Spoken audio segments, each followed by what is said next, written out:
Tonight, a protest against the Winnipeg Police Service after a First Nations woman was struck and killed by a police vehicle. In this era of reconciliation, First Nations are still forced to fight for basic rights that other demographics in Canada enjoy. And the Shamattawa First Nation in Manitoba has filed a class action against Canada for years of unsafe drinking water.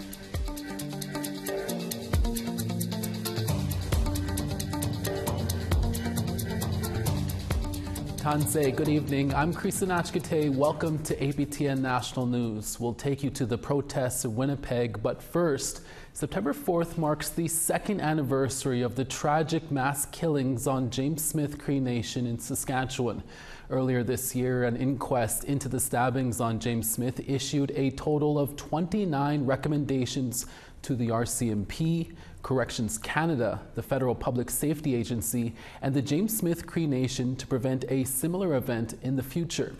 Since the end of the inquests, the James Smith Cree Nation has worked on all of the recommendations it received. One of the recommendations was to ensure that all houses have numbers and streets have proper signs. This has now been achieved. The community is also developing a detox center, a wellness center, and as of today has engaged a new consultant to advance self-administered policing. Chief Kirby Contestant says that despite challenges, he hopes the James Smith Cree Nation's efforts will allow everyone to flourish. Now this train is starting to move. It's going to take a lot of time and effort to keep it going. In the wake of the brutal killings of 4 Indigenous women in Winnipeg by a serial killer, the Manitoba government says it's exploring options for increased monitoring and surveillance of garbage trucks and landfills. The province has issued a request for proposals to explore GPS monitoring of garbage trucks. The province says it's an effort to take further action to help police investigate crimes while ensuring Indigenous lives are given the value and dignity they deserve. The process is expected to be completed by the summer of 2025. The family of Morgan Harris and Mercedes Myron, whose remains are believed to be in a landfill north of the city of Winnipeg, welcomed the news, saying it was an initiative they pushed for. As the federal government fights in court to deny First Nations a right to safe drinking water, today the Assembly of Manitoba Chiefs announced at a press conference they are supporting the Shamattawa First Nation. The Shamattawa First Nation filed a class action against the federal government 2 years ago for failure to provide safe drinking water. According to Shamattawa Chief Jordan Hill, his community has been on a boil water advisory for 6 years. He said instead of providing a basic right, Canada's lawyers continue to fight in court. Dennis Whitebird said the Assembly of Manitoba Chiefs stands in solidarity with all First Nations fighting for clean water. The federal government's position that First Nations do not have a right to safe drinking water on their reserves contradicts its efforts to pass Bill C-61, which aims to enshrine the right into law. This contradictory stance is deeply troubling as Canada continues to fight with First Nations in court on every issue of clean drinking water. And in this era of reconciliation, First Nations are still forced to fight for basic rights that other demographics in Canada enjoy. It's been 25 years since the landmark Gladu decision, where the Supreme Court of Canada found ongoing colonialism plays a role in high Indigenous incarceration rates. Since then, judges have been obligated to apply the Gladu principle as a means of trying to reduce these rates. But a new report finds 25 years later, Gladu is not living up to its initial promise. APTN's Fraser Needham has that story. Hayden King of the Yellowhead Institute is one of the co-authors of the report, which looks specifically at how Gladu principles have been applied on 6 nations of the Grand River in southern Ontario. He says neither Indigenous perpetrators nor victims of crime are being well served by current Gladu implementation. I mean, people were really hurt by their pass through the criminal justice system and the lack of justice that communities and families are receiving in the system. And I think that's on the one hand, and on the other, it's the fact that we continue to see these incredibly disproportionate rates of incarceration among Indigenous peoples. The report identifies 4 key findings which are driving the poor results: disorganized Gladu processes and lack of information, limited resources for rehabilitation, restoration, and Gladu workers, rise of Indigenous identity fraud in Gladu applications, and failure to support victims, families, and communities. Paula Hill is the other co-author of the report, who has worked in the Six Nations justice system for over 20 years, including as a Gladu report writer. She says it is not uncommon for an accused to falsely present themselves as Indigenous in the hopes of getting bail. The court itself, like the justices of the peace, they struggle to even know what to ask. And so when somebody identifies as Indigenous, the justices of the peace tend to just accept what they say. Six Nations Police Service Chief Darren Montour adds perpetrators take advantage of Gladu to get reduced sentences. Those accused who commit these serious offenses know that they're going to get a reduced sentence based on their Indigenous heritage. And to me, that's taking advantage of the justice system. And they promise this, that, and the other thing in the world, and like a month later, then here we go again. It's a revolving door. They go. Jonathan Rudin is with Toronto-based Aboriginal Legal Services that has handled a number of Gladu cases. He says he would like to have seen the report take a broader perspective, looking at how different provinces are applying or failing to apply Gladu. In a number of provinces in Canada, you can't get a Gladu report. So while the report talks about problems with the reports, getting them and certain other issues in provinces where they're available, it doesn't mention that in, for example, Manitoba and Saskatchewan, there are no Gladu reports at all available. And those 2 provinces are a real driver in the increase in Indigenous people coming into prison. In the end, Hill says there is only so much the justice system itself can do when it comes to reducing Indigenous incarceration rates, and there's a serious need for improved intervention programming. We are seeing a higher prevalence of mental health and addictions, and it's more like complex trauma that we're hearing about. The severity of mental health and addiction are literally off the just through the roof. Fraser Needham, APTN National News, Ottawa. The NDP has announced it is pulling the plug on the supply and confidence deal it has with the Liberals. The deal gave stability to the minority Liberal government and helped keep Justin Trudeau in power. NDP leader Jagmeet Singh made the announcement in a post on X. Take a listen. Today, I notified the Prime Minister that I've ripped up the supply and confidence agreement. Canadians are fighting a battle for the future of the middle class. Justin Trudeau has proven again and again he will always cave to corporate greed. The Liberals have let people down. They don't deserve another chance. There is an even bigger battle ahead. The threat of Pierre Poilievre and conservative cuts from workers, from retirees, from young people, from patients, from families. He will cut in order to give more to big corporations and wealthy CEOs. The fact is, the Liberals are too weak, too selfish, and too beholden to corporate interests to fight for people. The deal was signed in March of 2022 and was set to expire in June of 2025. The move means the Liberals will have to look for political support on a case-by-case basis now. It could also set the scene for an early election. The Prime Minister says his focus will remain on issues impacting Canadians.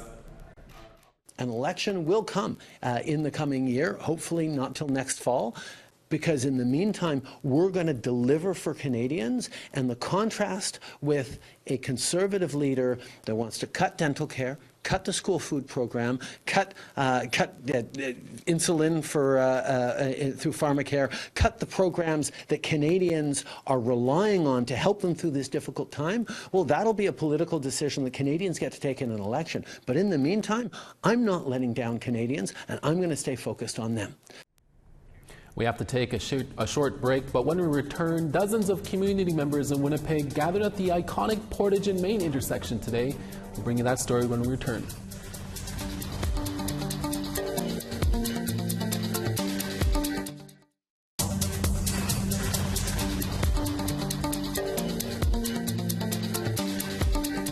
Welcome back.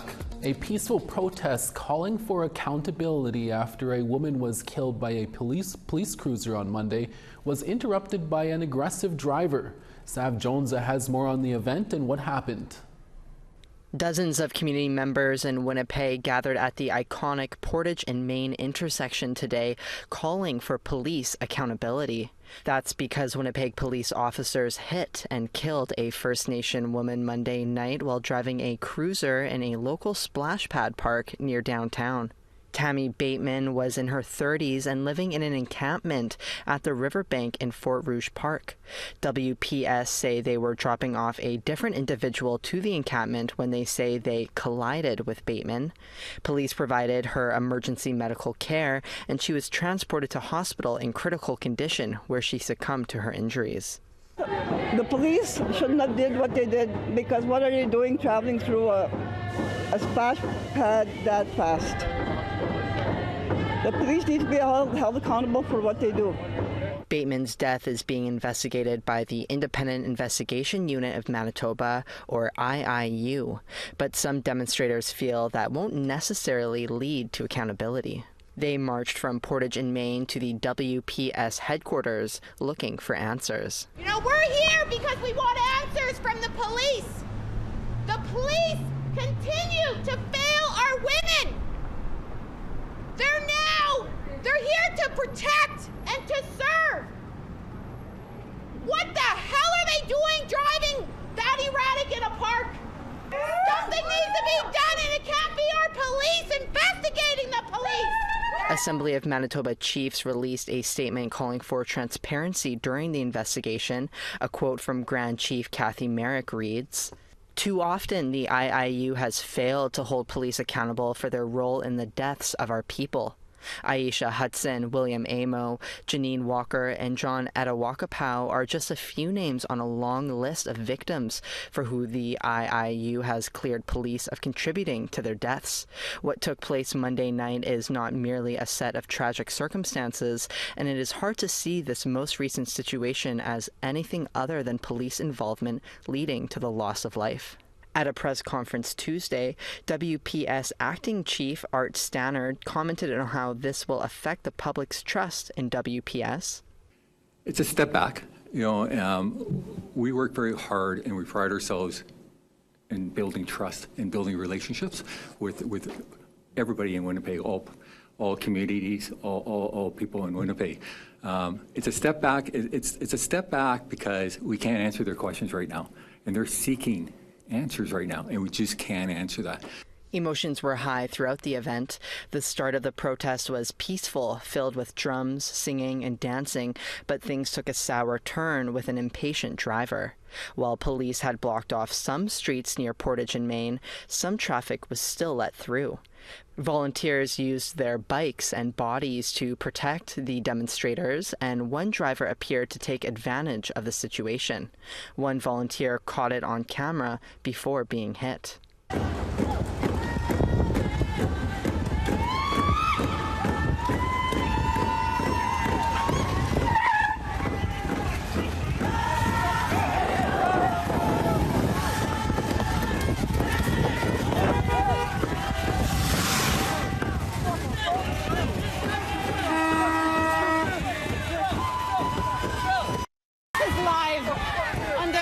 Multiple people were hit.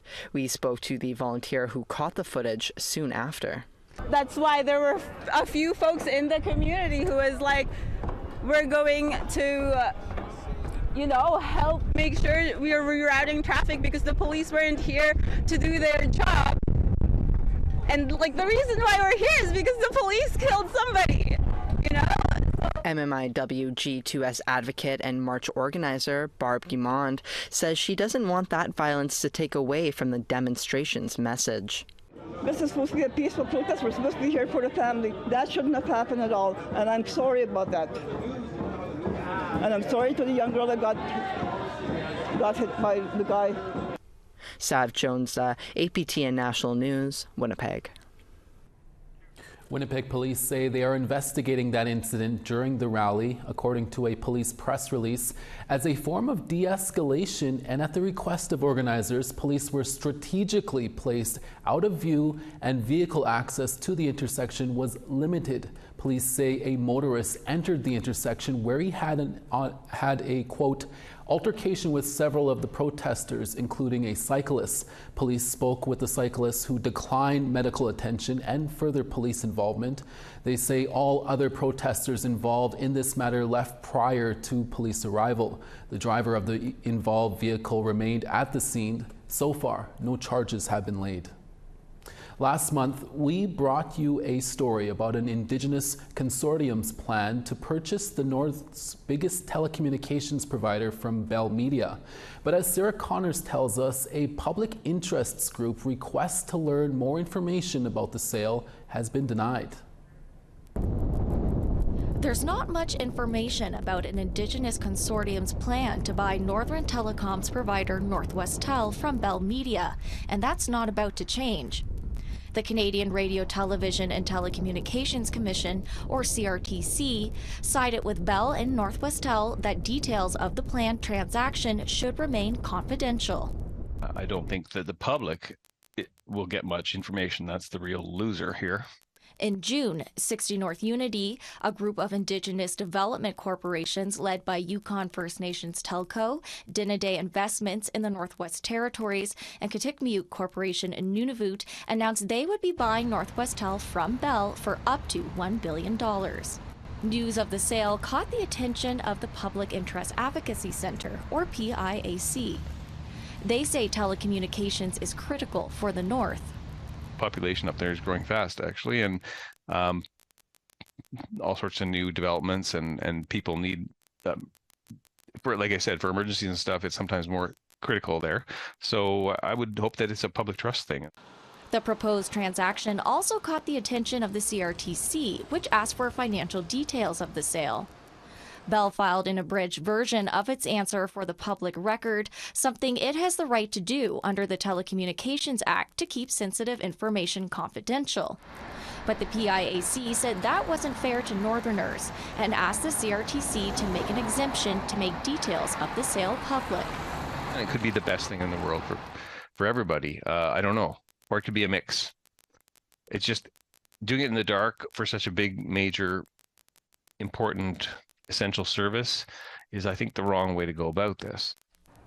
Bell refiled its answer with headings and names of documents as requested by the PIAC, but argued it had a right to withhold information about the sale. Last week, the CRTC agreed. It wrote to the PIAC stating, disclosure of the information could affect ongoing negotiations or allow competitors to anticipate Northwest Tel's business strategies. As such, the Commission determines that no further disclosure is required by Bell Canada and Northwest Tel in this case.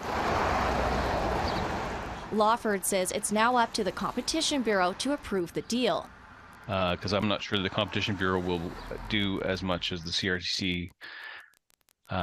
They usually work in a secret way. Bell and Northwest Tel say they agree with the CRTC's decision and that it's standard practice to keep competitive information confidential. Representatives for 60 North Unity say they realize there's interest in the sale and they'll have more details to share in the future. Sarah Connors, APTN National News, Whitehorse. Indigenous people in BC will have more access to culturally safe primary health care in the future. On Tuesday, the province of BC and BC's First Nations Health Authority announced it is moving ahead with 13 First Nations primary care centers. 10 of those centers will be ready to welcome patients by the fall, and the centers will be located in various First Nations in the Gitxsan and Treaty 8 territory. They will provide primary health care, social services, and Indigenous health supports.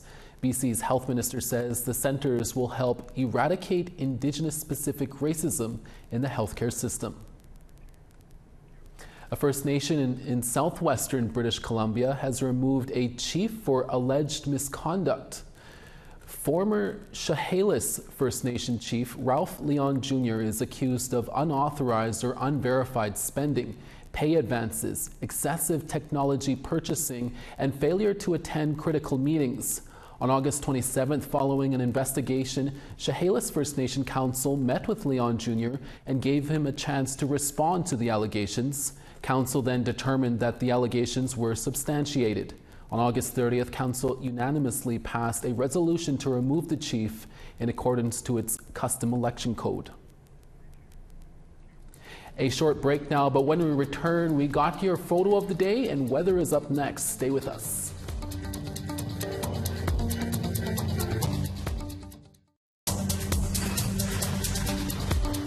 Welcome back. Time now for our photo of the day.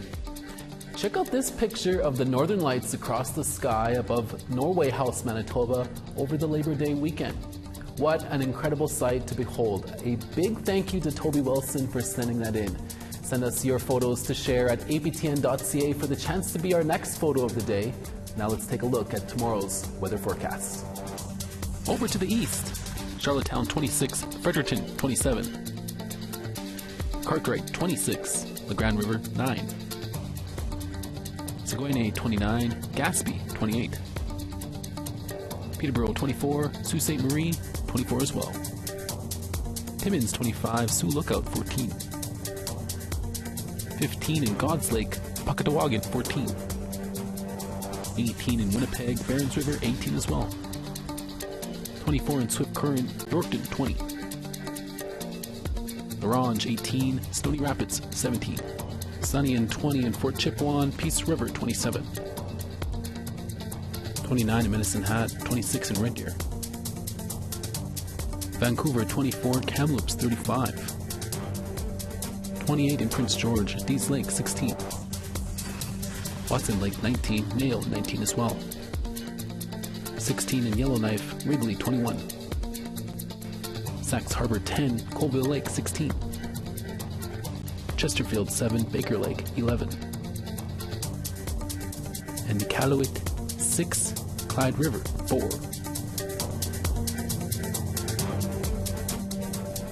Canadians are in for a mixed bag of weather as forecasts say warm and cool temperatures will drag across western provinces in the coming days. Temperatures in the eastern prairies are 5 to 10 degrees cooler than the daytime highs on Tuesday. Air quality warnings have also been expanded across Saskatchewan and Manitoba due to wildfire smoke, according to Environment Canada. A haze will move eastward towards northwestern Ontario through Wednesday, along with severe thunderstorm watches. The warning said wind gusts could climb to 90 kilometers an hour and storms could produce Toonie-sized hail and heavy downpours. And that's your evening newscast for this Wednesday, September 4th. A big welcome back to school for all the students out there. Study hard. We'll be back with more stories for your midday newscast tomorrow. Make sure to join us then. From everyone at APTN National News, hi miigwech masicho. Thank you for watching. We'll see you again. Ekse.